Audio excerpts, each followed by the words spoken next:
And after about 14 hours of deliberations, we now know that they have found that he should face the death sentence on 6 of those counts. The question for them was whether or not it should be death or life imprisonment.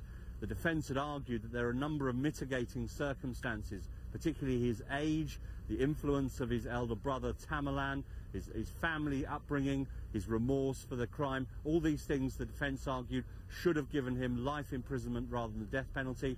But there were unanimous verdicts, unanimous decisions by the jury on enough, well, it only had to be on 1 of those counts for him to face the death penalty, and they agreed on 6 of them that he should face the death penalty. So that's what will happen. He's likely to be sent to a federal penitentiary in Indiana where defendants who have been prosecuted on capital federal crimes go.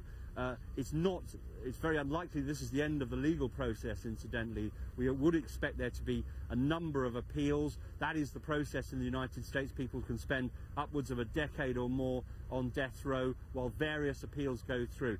And in fact, one of the victims of this bombing, 8-year-old Martin Richard, his parents argued recently that they wanted Dzhokhar Tsarnaev to spend his life imprisonment rather than death because they didn't want the process to go on for years and years and years, reliving that pain. Well, they're not going to get that wish because it is going to be the death sentence, but it could be many, many years before it's carried out.